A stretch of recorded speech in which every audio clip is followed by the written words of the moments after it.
Today's episode of Multifamily Unpacked is the second in our series of highlights from our inaugural forum last April.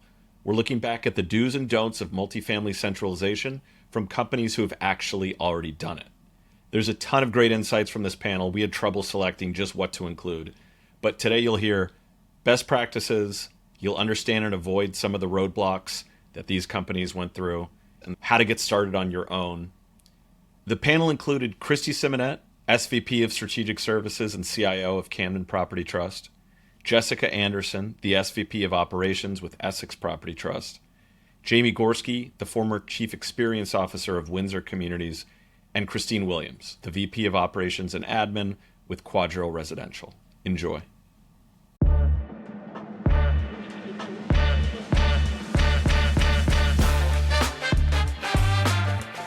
I am incredibly excited about this panel, and I am prone to hyperbole, but I do not believe it is hyperbolic to state that there is not a single panel in the history of multifamily with more centralization experience on the stage than this one.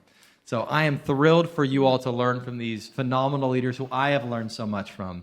Good morning. My name is Kristy Simonette, and I work at Camden Property Trust in Houston. We're a REIT. We have 58,000 plus units in 172 communities across the nation.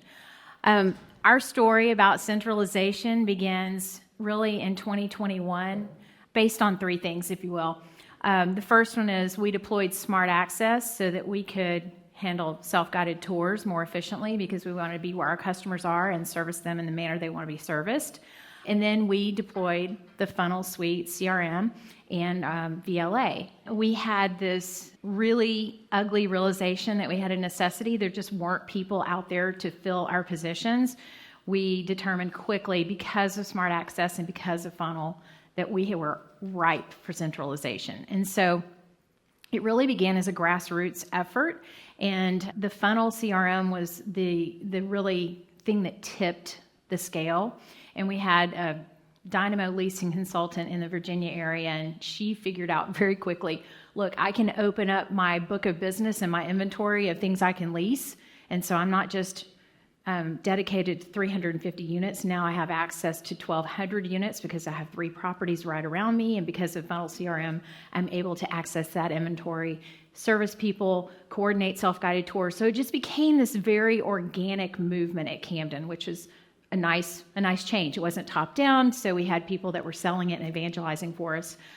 We launched in April of 22 our Work Reimagined initiative. But we've had a kind of quasi-centralized leasing function with our Camden Contact Center for the last 15 years. I'm going to go back to that necessity sentiment that we had. We had to do something because we just couldn't sustain. There were not people out there to join our company and service our customers. In February of 2021, we had 88 open ops positions as opposed to an average 30 ops positions. So we were hurting. We could really feel it. And so self-service was a huge component for us. And how could we facilitate and be where our customers are in service in the manner they want to be serviced? So the stats on the screen show 63% of our tours are being booked by the virtual leasing agent. That's huge. That means that those 88 open positions, the action in the business was still occurring behind the scenes. And then I think what is even more phenomenal is we hit approximately 4,500 simultaneous interactions that were being handled by the virtual leasing agent. Okay, I could never staff for that. I could never staff on site, plus my contact center. I mean, you just can't do it. So you have so much business coming at you, and you just have no way to handle the 10,000 follow-ups that are sitting out there. So the approach and the kind of my mantra was, if we can automate it, we will automate it. And so that's where picking the right technology really made a difference for us and allowed us to kind of step back and get a breath. Do want to give big shout out to the Camden team. They helped us. You say we helped do centralization. They helped us build our AI product. They were the first adopters of the product. They believed in it. My favorite Kristy quote was, "Y'all are 90% the perfect product." That's right. So they helped us get the other 10%. Thank you. Now you're great. Still are. Yeah, you got to keep that 10% Now you're back. greater. All right. Well, let's jump over actually really quickly to QuadReal. Hi, everybody. I'm Christine Williams, the Canadian representative in the room, I think. That's right. We are in 3 provinces. 2 of those are rent controlled. We have 39 communities and 10,000 plus units. We're owner-operator, but we are owned by pension funds. We do centralize in many areas. In 2021 as well, Kristy, we took a look at our CRM queue, and when I saw 10,000 open items, that's where our centralized journey began. It's like, oh my God, we're supposed to reply in 24 hours. That's not working. So that's how we got there. Excellent. That's a phenomenal story. And the QuadReal team, they were our first Canadian customer and frankly have done centralization faster than just about anybody. Well, it was listening to our team members. They were frustrated in the time it takes to do their job and just weren't servicing the customers the way they wanted to service them because they were just running from task to task. When we looked at that spinning wheel of death, there had to be a better way to do it. I think they were well prepared because although we piloted it with a small group that we could handle, the people who came in and out of the pilot switched. So it wasn't just 6 communities who had experienced what centralization could look like. By the time we decided to go full bore, it was probably 26. Wow. Our group has a training and development team, and we are very proactive with our communication and our onboarding processes, and the resources we have to enable folks to do their job easier are extensive, and we were showcasing the wins that the pilot of centralization had. So there was a lot of talk about it. I like that. We also asked lots of questions, what was working, what wasn't. So that feedback loop was there. When we talk about selling it, it was, again, the career opportunities. You're going to be able to choose the path you want to be in and then be really good at what you've decided to do, not try and be okay at all of the things that we're asking you to do. One lesson we did learn on that one was we thought we had some key individuals out in the communities that would be fantastic for these centralized roles. Tapped them on the shoulder and said, hey, we have a great new job for you. You're going to love it. They're like, I don't want to do that. They're like, oh, wait, what? We think this is going to be fantastic. You don't all agree? They're like, we agreed that centralization is fantastic, but I don't want to be the one doing it. I like what I'm doing on my day-to-day. I'll keep this piece of it. So it was the open lines of communication and our platforms where they could find the resources, whatever message we shared. It was on our InTouch, was our internal website. So it was very candid and open for them. Jessica, you all had elements of centralization that predated Funnel a long time and your experience overseeing some of those centralized contact centers. But tell us a little more about the Essex portfolio, your role, and also kind of where was step one? Good morning, everyone. I'm Jessica Anderson, Senior Vice President of Operations for Essex Property Trust. So we're a public REIT as well, along with Camden. And we are focused strictly on the West Coast, so 60,000 units. We benefit from pretty high geographic density, which was been a big element for us. Roughly 80% of our properties have a sister property within 3 to 5 miles. As far as our journey, I mean, the concept of centralization has been around for a very long time. So this is something that started a decade plus ago. But more specifically, as it relates to Funnel and technology, we started with our contact center. And our contact center was already centralized, but it was very inefficient. And so we had an average handle time of roughly 7 minutes per lead. So this is the initial leads coming in. And that's the first product we partnered with Funnel to launch. And we did that in 2019.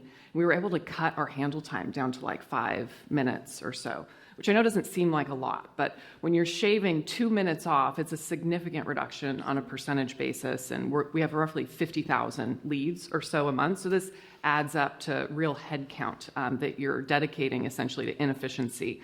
Excellent. Yeah, I think that both the REIT stories, because of the necessity, the focus on FFO, you had certain practices, centralized practices in place, and the single ownership structure, the density, but the stats, and we'll come back to some of that, really came when you put the tools in place, right? And in particular, I know with Camden's Work Reimagined and Essex, your concept of collections, we really started to see some ROI there. When I was communicating it internally, I always liked to use the Netflix Blockbuster story, right? And we all know what happened to Blockbuster, but I mean, they were essentially the big fat cats, right? They were growing revenue through late fees.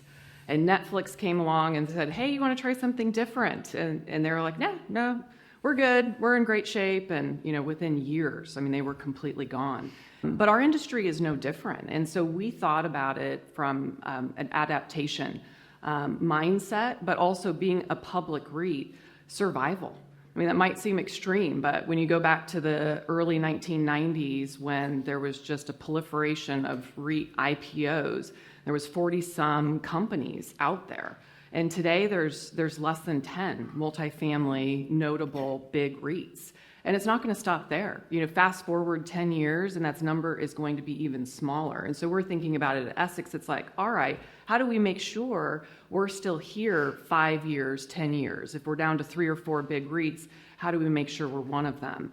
And so essentially it becomes about operating more profitably. I want to turn to Jamie. So Jamie, talk to us about Windsor, your role, and where you guys started on your centralization journey. I'm Jamie Gorski. I'm the Chief Experience Officer for Windsor Communities.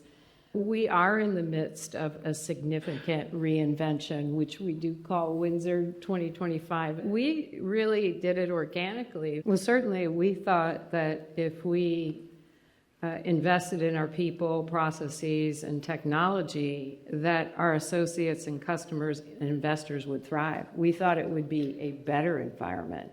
So it was always thinking that we're only going to make improvements. We saw this not as a risk, we saw it as a necessity. There's really no choice with the conditions that we're dealing with today. And so for us, it was sort of saying we can do this better.